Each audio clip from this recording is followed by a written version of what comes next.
Myth number 6, you need to know exactly what type of business you want to invest in.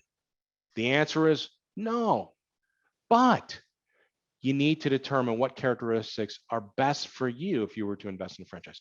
What level of engagement or involvement do you want in the business, right? Do you want to be that artisan we talked about earlier, or do you want the executive model full-time, semi-absentee? So you have to understand what level of engagement, what kind of income do you want? Do you want the business to create a primary income, a secondary income?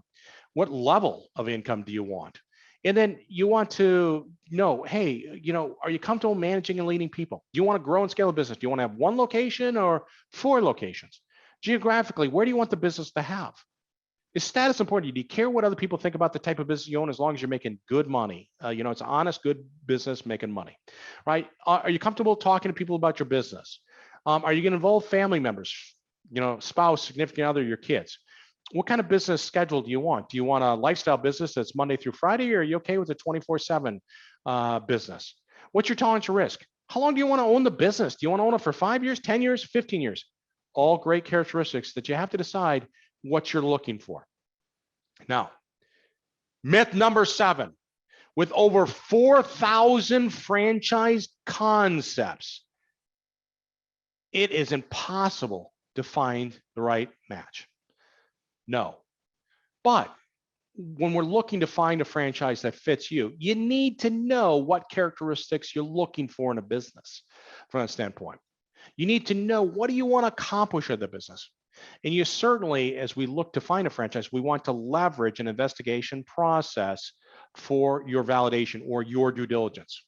I always encourage people, as we're looking to find that right fit for you, is to keep an open mind, because what we believe to be true and what is actually true can be totally different.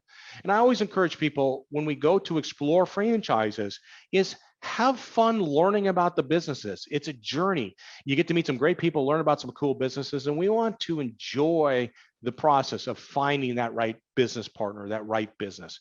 And remember, please do not turn your hobby into a business. A hobby is something we do outside of work. If we take a hobby and we make it a business, it is no longer a hobby. There is a great example of that in the book E-Myth Revisited, about somebody that loved baking. I'll leave it for you to read that. Now, when we're looking to find a franchise, I believe there is 3 ways that you can find a franchise: a good, better, or a best. So there are all kinds of sites that will give you information about franchise businesses. And in fact, you can click on as many boxes as you want, and they'll send you some information from some point. And this is a good start. Unfortunately, you have to be very careful, because your information may be sold to franchise companies, to franchise consultants, where you will be called and you'll be emailed, and you might feel overwhelmed and want to shut off your phone or get rid of your email. Maybe a better way to find that right franchise is that you go look at a business and you say, hey, that's pretty interesting. Go to their website and see if they have franchising opportunities. The disadvantage of this is that you're going directly into their sales pipeline. You don't really have anybody helping you through the process of evaluating franchises. So the best way, I believe, is leveraging a franchise consultant. In most cases, it's a free service where they kind of get to know you and they connect you with potential franchise matches. So that's what I do. Again, I work with about 150 executives each year all around the country, helping them explore to see if there is a potential match for them. And the way in which I assist you on your journey to explore to see if franchising is right is, number one, is I have the executive fill out a questionnaire. It takes about 10 minutes. It's pretty basic. And is the foundation for the second step, where we do what is called a consultation call. And we just talk for about 75 minutes, and I get to know them. I ask them questions, and I'm learning from that standpoint. And in fact, I will create a written summary of everything that they shared with me in terms of what's important, what they want. We'll call that a model. I'll give that to them. It's a nice tool for them. And I will go look for franchises to line with your interest. I leverage a company called FranChoice. They've been screening franchise companies for 20 years, so I'll leverage them. Again, looking at key characteristics that are important to you. And I will connect the candidate to the franchise company, and they start their due diligence or their validation. And I'm there the whole way. I'm a coach. I'm providing education, training, resources, providing support through the very decision-making process. So I'm there the whole way to go through it. Now, as a candidate, as you're looking to evaluate franchises, your due diligence, there are 4 core steps that you take over about a 6-week period of time. We'll call it the franchise investigation procedures process. Now, it's really important as we look at the left-hand side, again, you have to determine what characteristics and what do you want to accomplish with the franchise. You must determine the engagement level and certainly the category. Are you interested in a service-based business, a facility-based franchise concept?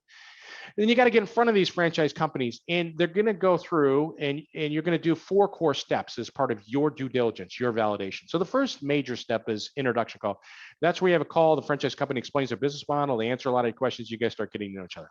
The second big step is called a franchise disclosure document. The acronym is FDD. It's designed to ensure that you're an informed investor. It is a very large document. It's a standard format. They're going to give you a copy of this. They'll review it, and they'll answer all your questions.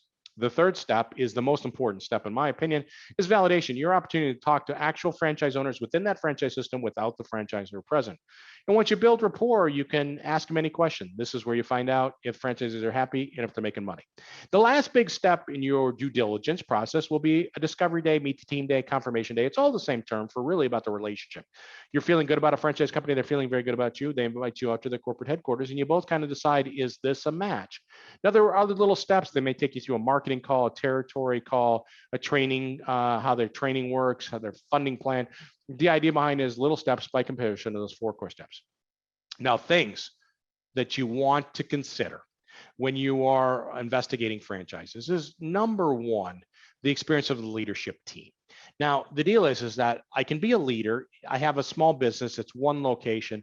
That's a different type of leadership than running a franchise system that has 150 franchisees.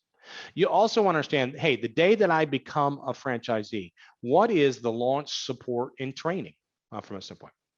And are franchisees happy? Are they happy? Are they making money? And you'll certainly learn that through validation. What's the image and reputation of the franchise system that you're considering? What's the size of the franchise system? Do they have 5 franchisees or 500 franchisees?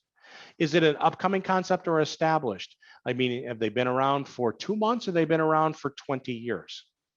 What's the culture in the field of the organization? Does it feel like you're joining a family business, or does it feel like you're joining a Fortune 1000 company? What is the marketing model that will allow you to find your customers? What is the ongoing support that the franchisor is going to give you as being a franchisee?